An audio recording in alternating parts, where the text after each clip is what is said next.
Section 41A police अधिकारी के समक्ष हाजिर होने की सूचना।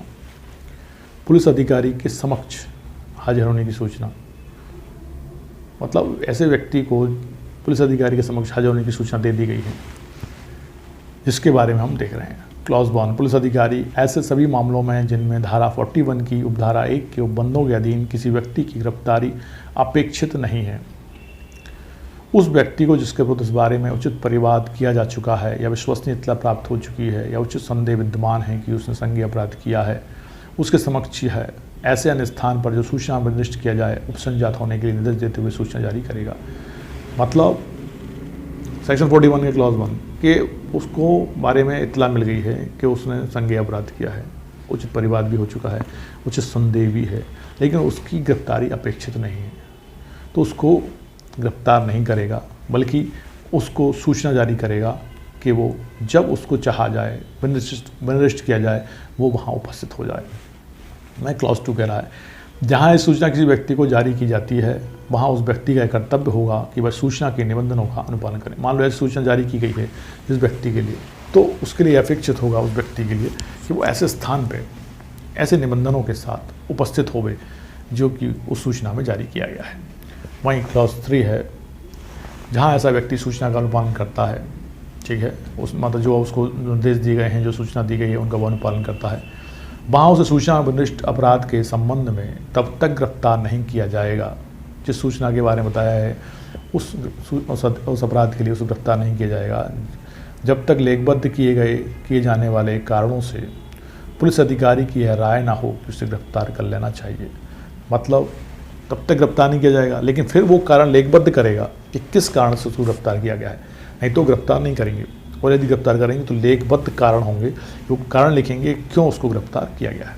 वहाँ क्लॉज 4 है, जहाँ ऐसा व्यक्ति किसी भी समय सूचना के निबंधनों का अनुपालन करने में असफल रहता है, जो उसको सूचना दी गई है उसके जो निबंधन हैं, रिस्ट्रिक्शंस हैं, उनका अनुपालन करने से वो असफल हो जाता है। वहाँ पुलिस अधिकारी के लिए यह विधिपूर्ण होगा।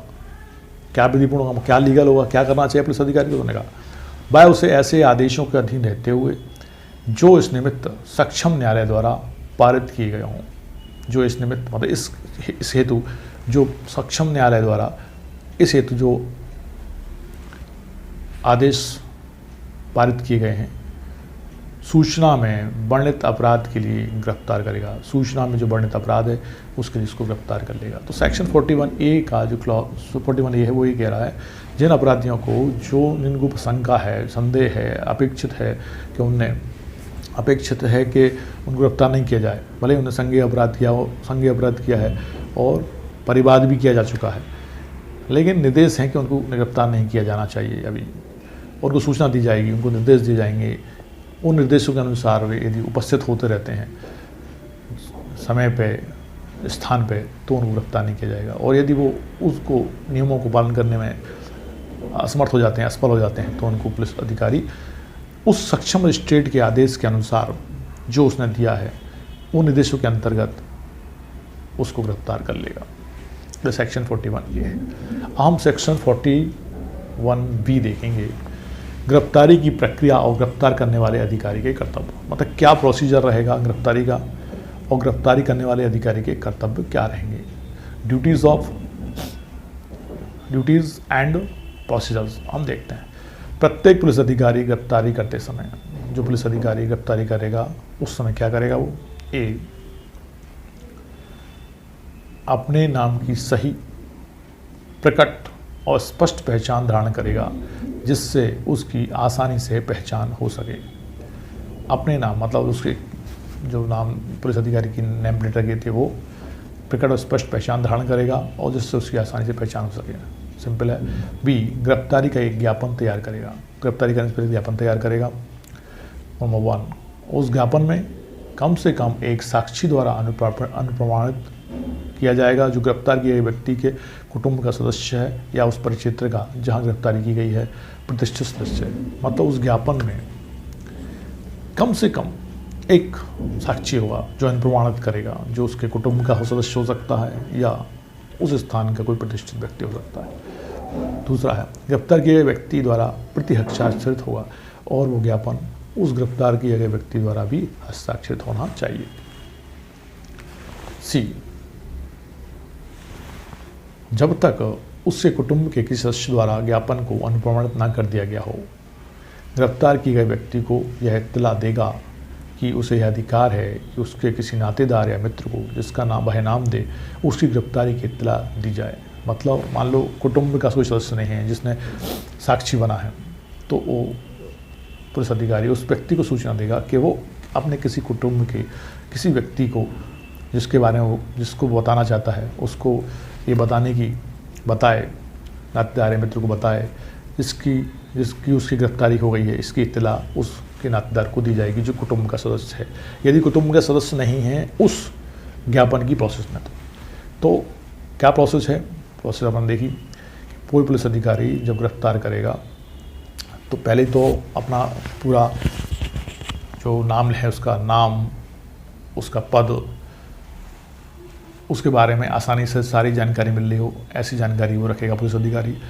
दूसरा, जब वो गिरफ्तार करेगा तो एक ज्ञापन तैयार करेगा। उस ज्ञापन में कम से कम एक साक्षी होना चाहिए, और साक्षी भी कम से कम हो, यदि कुटुंब का हो कोई सदस्य हो तो बहुत अच्छा है, नहीं तो कोई प्रतिष्ठित व्यक्ति उस स्थान का हो सकता है।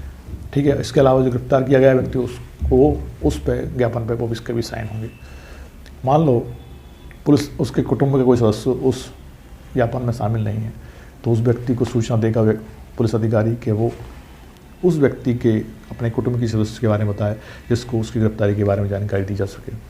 तो ये सेक्शन 41B था जो बताता है गिरफ्तारी की प्रक्रिया और गिरफ्तार करने वाले अधिकारी के कर्तव्य। अब हम सेक्शन 41C देखते हैं, जिले में नियंत्रण कक्ष जिले में नियंत्रण कक्ष।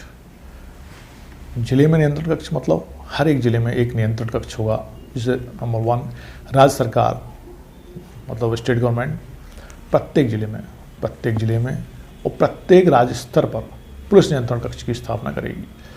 राज्य सरकार कर रही है जिले में और राज्य स्तर पर पुलिस नियंत्रण कक्ष की स्थापना करेगी। वहीं क्लॉज 2 है, राज्य सरकार प्रत्येक जिले के नियंत्रण कक्ष के बाहर रखे गए सूचना पट्ट पर गिरफ्तार किए गए व्यक्तियों के नाम और पते तथा उस पुलिस अधिकारियों के नाम और पदनाम संप्रदर्शित कराएगी जिन्होंने गिरफ्तारियां की हैं।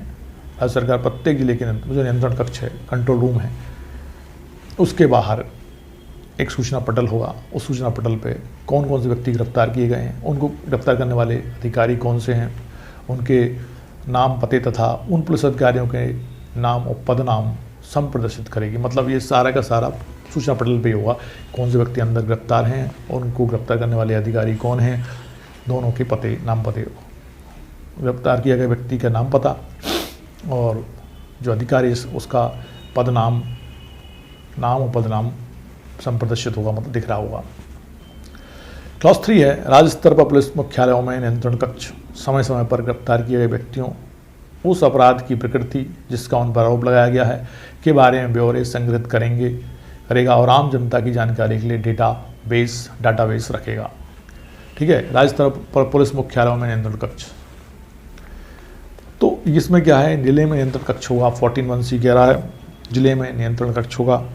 नियंत्रण कक्ष में क्या होगा कि बाहर सूचना पटल पे गिरफ्तार किए गए व्यक्तियों के नाम पते होंगे, उनके सामने उन पदाधिकारियों के नाम और पदनाम होंगे जिन्होंने उनको गिरफ्तार किया है। ठीक है। और राज्य स्तर पर पुलिस मुख्यालयों में नियंत्रण कक्ष समय समय पर गिरफ्तार किए गए व्यक्तियों उस अपराध की प्रकृति जिसका उन पर आरोप लगाया गया है के बारे में ब्यौरे संग्रहित करेगा। जो राज्य सरकार है राज्य स्तर पे क्या करेगी, पुलिस मुख्यालय में नियंत्रण कक्ष में समय समय पर गिरफ्तार किए गए व्यक्तियों द्वारा किए गए अपराध, उनकी प्रकृति, उनकी प्रकृति, लगाए गए उन पर आरोप, उनके अपराधों के ब्यौरे संग्रहित करेगी, उनका डाटा कंसलेक्शन करेगी, जिनकी जानकारी के लिए और आम जनता के लिए उनकी जानकारी के लिए डेटाबेस रखेगी। मतलब ये टूटी कुल मिला के वो सारा का सारा ये संभाल के रखा जाएगा जो लेखा है कि कौन से अपराधी क्या अपराध, उनकी प्रकृति क्या, उनको संग्रहित करेगी ताकि आम जनता को डाटा मिल सके। तो ये सेक्शन 41 सीधा। अब 41D, गिरफ्तार किए गए व्यक्ति का पूछताछ के दौरान अपनी पसंद के अधिवक्ता से मिलने का अधिकार।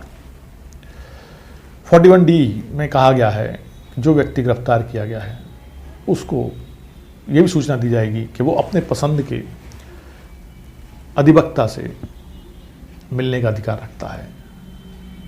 ठीक है, तो उसको हम देखते हैं। जब किसी व्यक्ति को गिरफ्तार किया जाता है और पुलिस द्वारा पूछताछ की जाती है, तब गिरफ्तार व्यक्ति पूछताछ के दौरान अपनी पसंद के अधिवक्ता से मिलने का हकदार होगा, किंतु संपूर्ण पूछताछ के दौरान नहीं। मतलब पूछताछ की जाएगी उस दौरान अपने अधिवक्ता से मिलने का अधिकार रखता है, उसको जानकारी दी जाएगी, लेकिन संपूर्ण पूछताछ के दौरान कुछ चीज़ें ऐसी होंगी जिनकी पूछताछ करते समय वो अधिवक्ता से की मदद नहीं ले सकता है, अधिवक्ता से बातचीत नहीं कर सकता है। ठीक है। क्लास 2, कोई पुलिस थाने का भाषात्मक अधिकारी किसी ऐसे व्यक्ति को जो धारा 109 या धारा 110 में निर्दिष्ट व्यक्तियों के प्रवर्गों में से एक या एक से अधिक का हो, इसी प्रकार गिरफ्तार कर सकता है या करा सकता है। सेक्शन 109 एंड सेक्शन 110, इसको हम देखते हैं। सेक्शन 109 और 110 में क्या है, ये एक्चुअल में अध्याय 8 में है, पर शांति भंग करने से संबंधित अपराधों के बारे में है। तो सेक्शन 109 कहती है संदिग्ध व्यक्तियों से सदाचार के लिए प्रतिभूति, और सेक्शन 110 अभ्यासिक अपराधियों से सदाचार के लिए प्रतिभूति। तो यदि इससे संबंधित व्यक्ति हैं, विशिष्ट व्यक्तियों के प्रगों में से एक या एक से अधिक को इस प्रकार गिरफ्तार कर सकता है या करा सकता है, तो उनको भी गिरफ्तार कर सकता है और करा सकता है। ठीक है, तो ये हमने सेक्शन 41D देखा।